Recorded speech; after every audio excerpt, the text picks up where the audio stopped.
Arc-en-Ciel.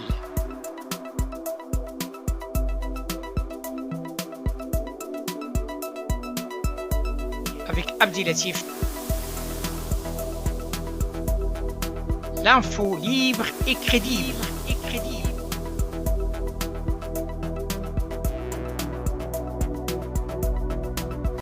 Bonjour à toutes et bonjour à tous et bienvenue dans l'émission Arc-en-Ciel. Mesdames et messieurs, nous sommes heureux d'être en ligne avec monsieur le rabbin Michel Sarfati. Bonjour.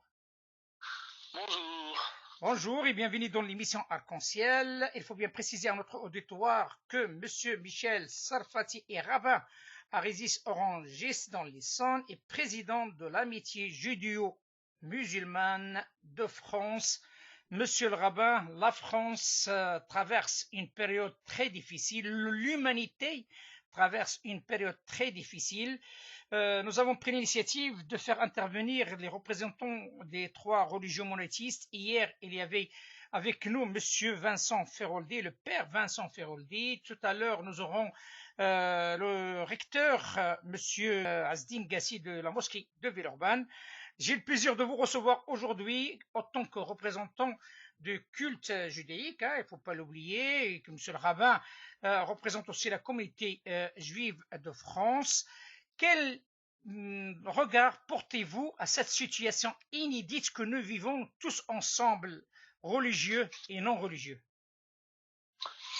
Le regard que je porte est celui de tout citoyen qui voit venir vers lui un danger évident, imminent, auquel il ne s'attendait pas, mais devant lequel il s'impose à lui de montrer son sens de la responsabilité, développer le bon sens, observer le phénomène et agir avec le maximum de lucidité et de sérénité. Certes, c'est de la lucidité et la sérénité. Le climat est pesant, il faut dire les choses telles qu'elles sont. Il y a ceux qui résistent, mais il y a d'autres qui ne résistent pas. Comment ça se passe auprès de la communauté juive de France? La communauté juive de France, comme l'ensemble des citoyens de la nation, sont devant une crise.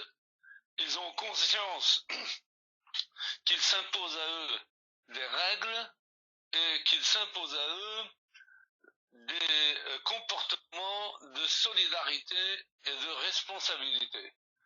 Il n'y a pas de doute que la plupart des familles juives de France sont quelque part inquiètes.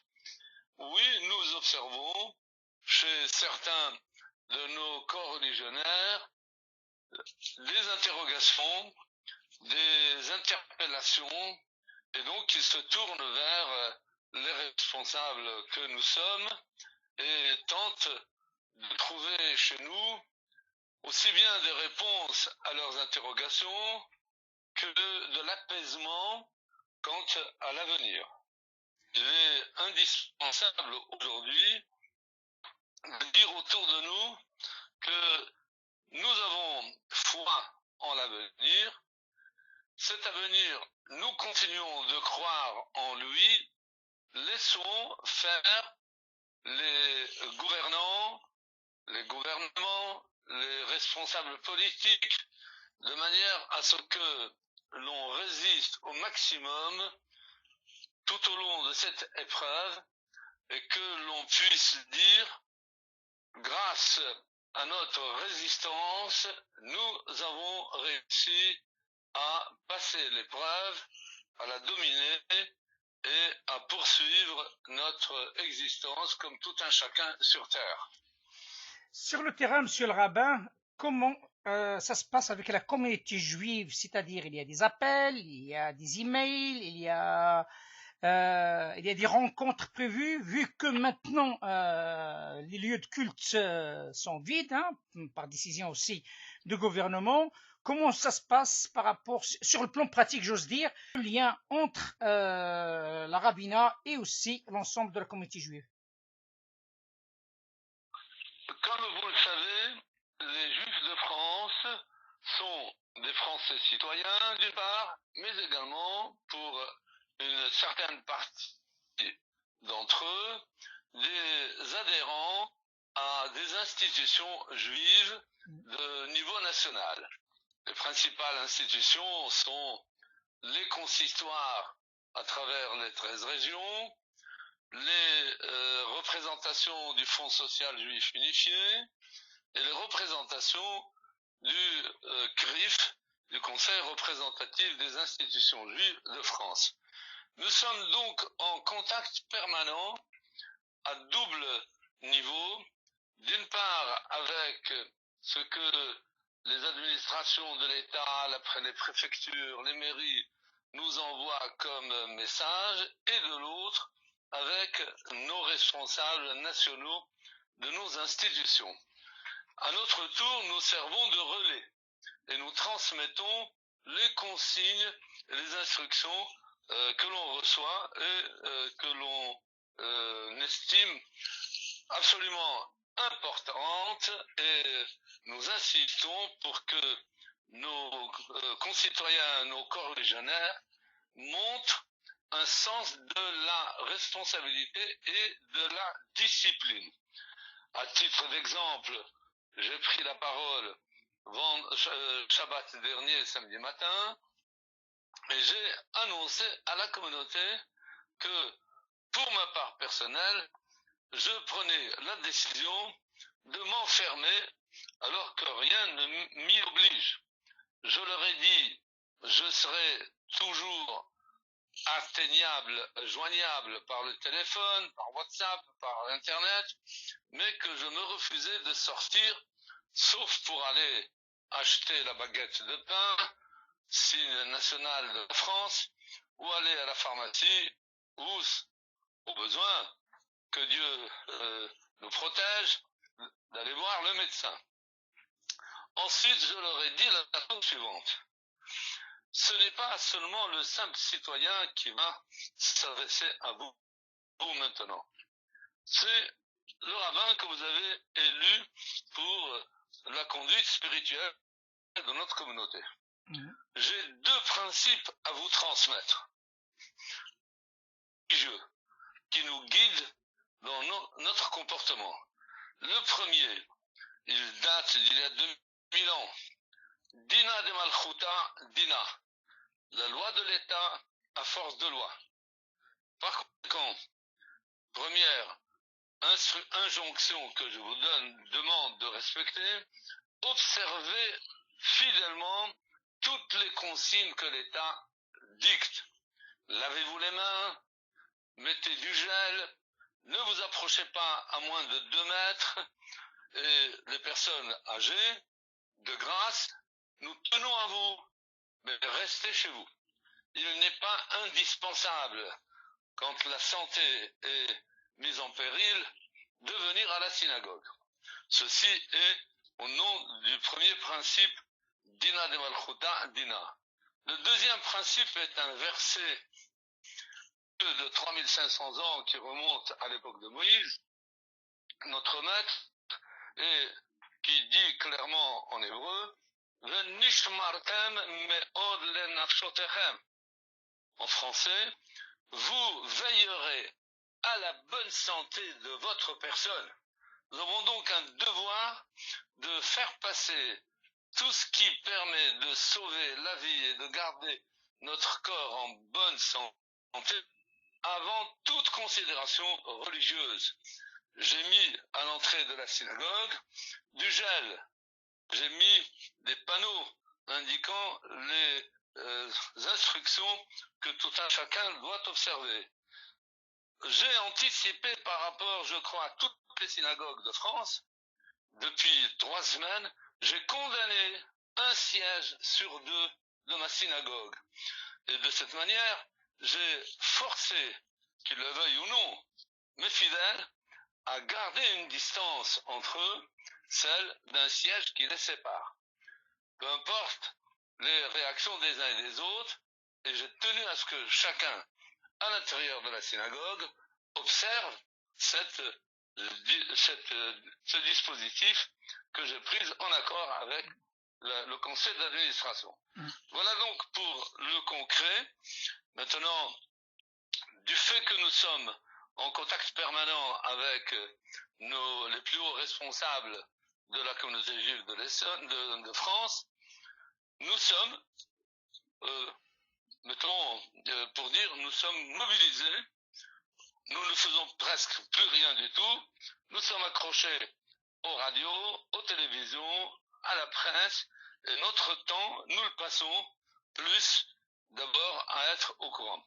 Mais nous devons concilier chez nous aussi bien cette posture d'être avertis avec notre comportement religieux. Nous avons le devoir de prier. Donc, nous savons que ça et là, de synagogue en synagogue, de ville en ville, on se donne des heures précises pour réciter des prières précises, prises principalement dans le livre des psaumes, qu'on appelle en hébreu Sefer Tehillim, en arabe, qui est Abul Mazamir. Et donc, nous avons de la part d'un certain nombre de hauts dignitaires une incitation à lire tel et tel psaume à telle heure pour qu'il y ait de la part de nous tous, simultanément, chacun dans sa maison, d'élever vers le ciel des prières communes. Nous avons un autre aspect, et je finirai sur cet aspect. Autant nous avons le devoir de prier, autant nous avons le devoir d'étudier la Torah.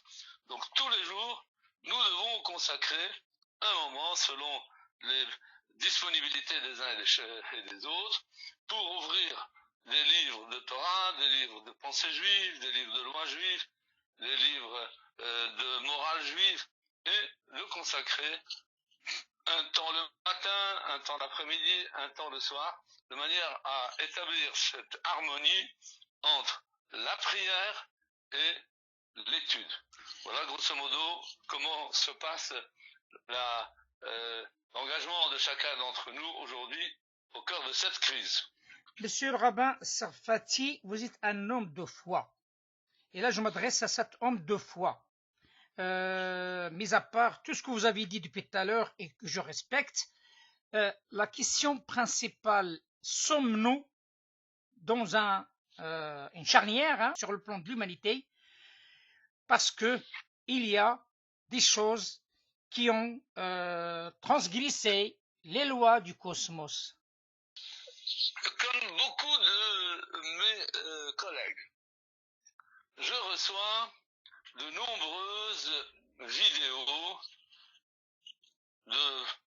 d'origine variée et différente. Il y en a qui sont à prendre avec un peu de distance, d'autres avec un peu plus de raison, et d'autres avec intérêt.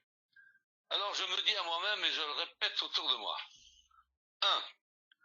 J'exclus radicalement toute forme de culpabilisation de l'humanité. Les phénomènes qui s'abattent sur le globe échappent en grande partie à notre analyse et à notre conscience. Par conséquent, je demande autour de moi et je dis, n'allez pas plonger dans des considérations mystiques dont vous n'avez pas la maîtrise rationnelle. 2. Attention aux dangers de ceux qui prédisent ce qu'on appelle l'époque eschatologique ou l'époque messianique, parce que toute approche apocalyptique des épreuves que l'humanité rencontre, historiquement parlant, elles n'ont abouti qu'à des catastrophes. Par conséquent, raison gardée. Nous devons garder notre lucidité, faire confiance à notre niveau de connaissance grâce aux personnalités scientifiques dont nous avons la chance d'avoir aujourd'hui un grand nombre, pour être toujours dans une approche raisonnable et rationnelle.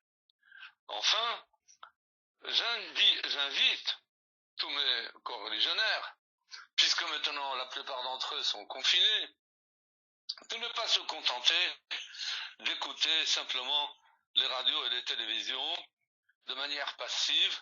Non, je dis, s'ils ont la possibilité d'être actifs, ils peuvent aller chercher eux-mêmes des sources à étudier et faire en sorte qu'ils élargissent leur champ de connaissances pour garder à la raison la principale place pour aborder la situation actuelle. Voilà donc ma position personnelle. Je fais la résumer. Je ne peux en aucune manière accepter toute culpabilisation. Non, je considère que les humains sont les créatures de Dieu, qu'elles sont toutes merveilleuses, que cette épreuve, elle vient de la nature. Maintenant, on sait que, plus ou moins, ça n'est pas une certitude, que des phénomènes de virus qui circulent partout, nous en avons dans notre corps, nous en avons qui sont extérieurs, certains viennent des animaux et singularisent le monde animal. S'il y a eu des rencontres entre les chauves-souris et les margoulins et autres animaux, eh ben nous les découvrons. Ils ne font qu'enrichir notre connaissance, mais n'allons pas attribuer de tels phénomènes à des comportements des hommes sur Terre. Nous ne sommes pas Dieu pour juger de telles situations. Nous sommes là pour inviter les individus à un comportement moral, à une manière de voir l'histoire et les situations de manière rationnelle et positive, et en aucune manière de jeter la pierre sur qui que ce soit sur Terre, parce que nous partons du principe que tous les êtres sur Terre sont la créature de Dieu, et ils sont merveilleux, et il faut leur faire confiance, et s'il faut, au besoin, les aider, et en toute situation, leur montrer que nous les aimons. Nous les aimons, c'est important à dire. C'est chose qui a été dite hier par le père Vincent Feroldi. Il y a la force du mal, mais aussi il y a la force de la paix, il y a aussi la force de l'espoir. Concernant les autres communautés, monsieur le rabbin, y a-t-il des contacts directs avec les responsables des autres communautés monothéistes? Parce que cette épreuve, moi je pense à titre personnel, c'est un élément fédérateur aussi par rapport à ce que nous vivons, nous traversons actuellement. Vous avez raison. Nous vivons maintenant dans une mitoyenneté évidente avec les communautés religieuses, musulmanes, chrétiennes, bouddhistes et autres. Et donc, pour ma part, dans ma ville, où j'ai la chance d'avoir dans un périmètre de 50 mètres la synagogue, l'église, la mosquée, sur le même trottoir, quand les uns et les autres sortent de leur lieu de culte, on se croise, on se salue, on s'observe et on échange. Et donc, cette situation fait que nous échangeons pratiquement jusqu'à la veille du confinement, jour par jour, de leur expérience et de leur vécu.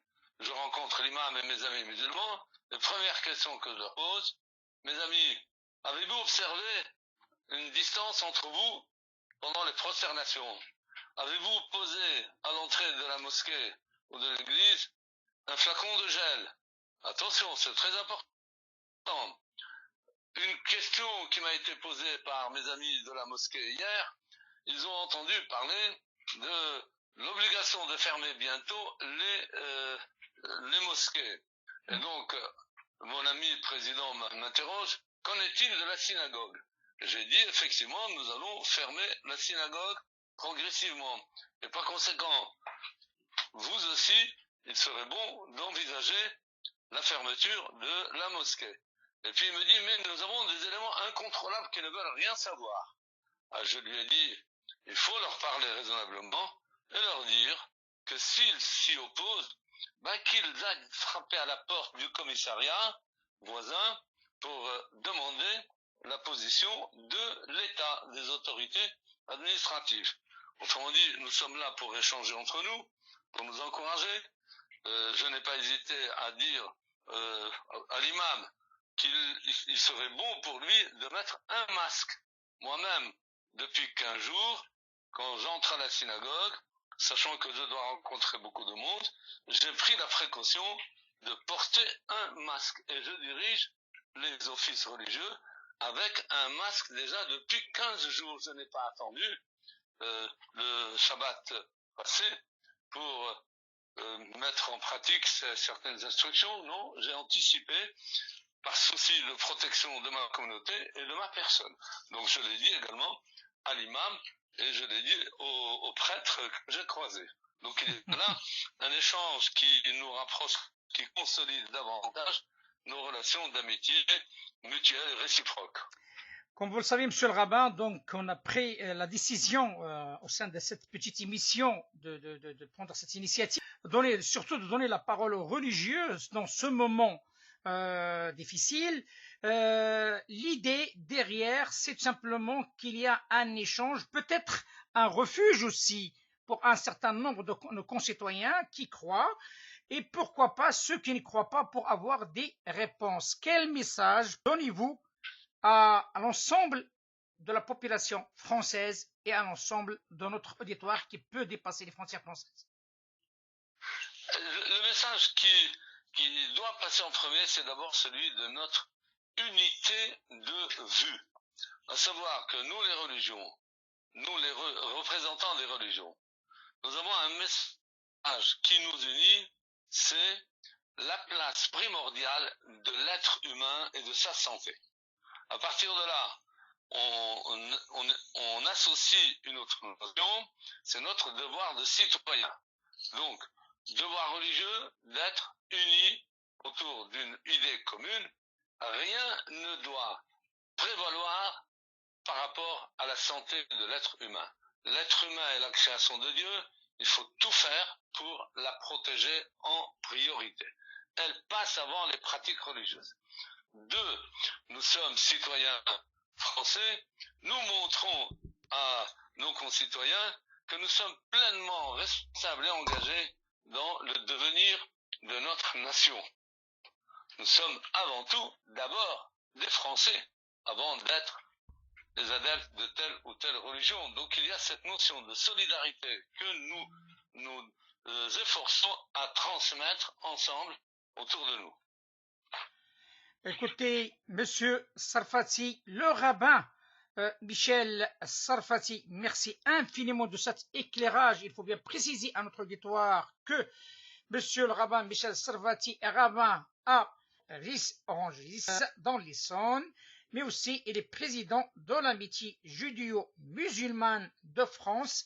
Croisons les doigts, faisons nos prières pour que cette épreuve nous permettra de sortir unis, surtout unis et vainqueurs contre toute forme de violence, quelle que soit son origine. Monsieur le rabbin, merci infiniment par rapport à cette acceptation de notre invitation. Merci mon cher ami. À bientôt.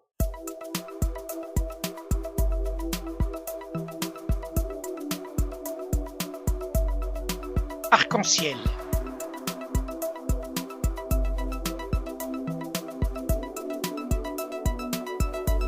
Avec Abdilatif. L'info libre et crédible.